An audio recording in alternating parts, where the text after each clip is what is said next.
कुछ दिनों पहले एक ऐसी एक हम्म। इंसिडेंट हुई थी जहां पे ये आई थिंक कुछ लोगों ने सुनी होगी, कुछ लोगों ने नहीं सुनी होगी, जहां पे एक 12 साल के टीनेजर लड़के को यस। ब्रूटली रेप किया गया था। वो भी बाय 3 टीनेज बॉयज, और उनमें से एक लड़का उसी विक्टिम का कजिन था। And yes. डॉक्टर जब उसको हॉस्पिटल में एडमिट किया गया, डॉक्टर्स ने ये कहा कि this case is similar to that of the Nirbhaya case जो कि 2012 यस। में दिल्ली में हुआ था। And the boy he died due to the injuries. But अजीब बात यह है कि ये जो इतना बड़ा एक इंसिडेंट हुआ है, वो लड़का भी किसी का बेटा है, और वो भी इतने कम एज, वो सिर्फ 12 साल का लड़का था, और उसको लड़कों ने रेप किया इतना ब्रूटली और इतना अब्यूज किया बुरी तरीके से कि वो I think hardly he survive for 2 to 3 days, और उसके बाद ही I like think he died. four days, fourth night हाँ, he यस, passed ऐसा away. ही कुछ।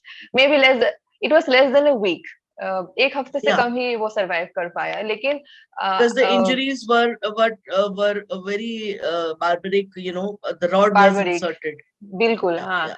तो जब ये निर्भया का केस हुआ उस टाइम पे ये जो न्यूज है ये हर जगह फैल गई, and there were massive protest everywhere, there were candle light march. And बहुत मतलब देश को जो हिला के रख देना जो होता है वो हुआ था उस टाइम पे। लेकिन ये भी एक सिमिलर इंसिडेंट था, लेकिन इस न्यूज के बारे में बहुत ही कम मीडिया चैनल्स ने कवर किया। फॉरमैन इंडिया ने कवर किया था इसको, लेकिन जो बाकी जो न्यूज चैनल्स है, बड़े बड़े न्यूज चैनल्स में, यहाँ पर नाम नहीं ले रही हूँ किसी का, लेकिन उन्होंने किसी ने भी इस न्यूज को कवर नहीं किया है। और कोई प्रोटेस्ट नहीं, कुछ नहीं, जबकि वो बच्चा एक जो इतने कम उम्र का एक बच्चा, उसको रेप किया गया, उसको मार डाल दिया गया, लेकिन कहीं पे कोई प्रोटेस्ट नहीं ना। लड़कियों की मैं बात नहीं करूंगी, लेकिन जो मर्द है, जो the man, they also did not make any sound, they did not protest. तो आपको क्या लगता है कि ये जो हुआ है ये क्यों हुआ है, क्यों मीडिया हाउसेस ने इसको कवर नहीं किया? क्या लोगों में अवेयरनेस अभी तक जागी नहीं? और अगर नहीं आई है अवेयरनेस, तो क्यों नहीं आई है, और क्या करने से लोगों तक ये बात पहुंचेगी? क्योंकि today we are fighting for men's rights, but जिनके लिए हम लड़ रहे हैं, अगर उन्हीं के अंदर ये चीज ना आए कि हमें लड़ना है खुद के लिए, क्योंकि something wrong is happening out there, तो ये do you think are we really going to win this battle? Yeah, yeah. See, if you will ask me to be very, very honest, I will say no, we cannot. Because the maximum population of the country is men, right? Someone who is badly affected by judiciary, by laws, by system, by society is men. Highest number of taxpayers in the country contributing towards the economy is men, man. right? All kinds of work, be it physical, be it mental, be it other, taking all kind of tasks and the responsibilities, someone who is fulfilling is men, right? However, unfortunately, even still men are not aware. It's not that they are not aware, they're aware, but don't want to be a part of the change. I'm telling you very frankly, openly, because this is something I have been experiencing since 2 years now.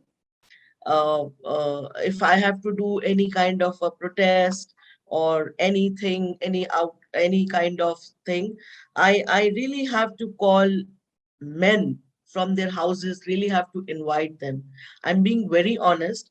वो कहते हैं ना कि अगर आप अपनी सहायता खुद नहीं करेंगे तो आपकी सहायता भगवान भी नहीं करेंगे। भगवान भी नहीं करेंगे। तो उसके लिए देखिए, ये जो कानून बने महिलाओं के लिए किसी वजह से बने, ठीक है, मैं ये नहीं कहती कि इस पे कुछ गलत है और ये गलत बने, पर इसका जो आज मिसयूज हो रहा है वो गलत है, उससे मुझे प्रॉब्लम है। हावेवर आप ये देखिए, ये रातों रात कानून बन गए और इसमें ठीक है, 498A is something which Supreme Court says कि it is used as a personal tool to settle scores between two people or the families. It is used as it is a legal extortion and legal terrorism. A lot of hmm. verbatums that has been, even Supreme Court, Honorable Supreme Court has given. However, even they have understood but then आप ये देखिए कि ये laws बने क्योंकि महिलाओं ने इसके ऊपर एक रिगरस फॉलो अप किया, वो अपनी डिमांड को लेकर अड़े रहे, पीछे पड़े रहे। क्या कुछ नहीं किया उन लोगों ने, महिलाओं ने, कि आप हमारे को प्रोटेक्शन दीजिए, right? What men are doing today to seek protection? Just by sometimes coming on social media, writing two tweets, or maybe doing an Instagram post doesn't help. We have to be on the shop floor, we have to be on the ground, on the field. Now the new thing, marital rape, do you think it will come? What do you think? It will now come. It might come, क्योंकि जिस It तरीके से might. Pressure उनके ऊपर दिया जा रहा है बाय दिस, Right. मैं नाम नहीं लूंगी यहाँ भी किसी का, लेकिन जिस तरीके से प्रेशर बनाया Yeah, जा रहा है। again I am not taking names. However, we still have time. We still have time. We can do a lot of research. We can do Yes. a lot of PILs. But then for that, we have to come together. We have to come out as men. You know, I'm talking on behalf of men because I support them. Because आज उनको ही support की जरूरत है. महिला को तो support करने पूरी दुनिया ही पूरी बैठी है. दुनिया है। उसकी तो एक स्टेटमेंट पे एक रेप की एफआईआर भी रजिस्टर होती है। फिर बिल्कुल। यू नो रेप चाहे हस्बैंड के नाम पे लगा दिया हो या 80 इयर्स के फादर इन लॉ के नाम पे लगा दिया हो। सो अनफॉर्चुनेटली इसमें बहुत एफर्ट डालने की जरूरत है मेन को। Hence this is the reason, so despite of so many NGOs, so many people, you know, individual contributors like me, देखिए एक अकेले कोई व्यक्ति कुछ नहीं कर पाएगा, कुछ नहीं कर अकेले सकता। एक उंगली की ताकत कुछ नहीं होती, तो हमें मुट्ठी बनने की जरूरत है। और मैं हमेशा अपने हर मैसेज पे, आप मेरे सोशल मीडिया पे भी देखिए, मैं हमेशा लोगों को कहती हूँ stay United, stay strong, stay United, because that is only going to take us somewhere and we may be able to get some changes.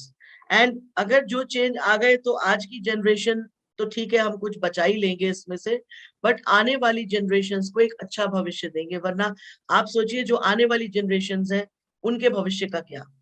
बिल्कुल।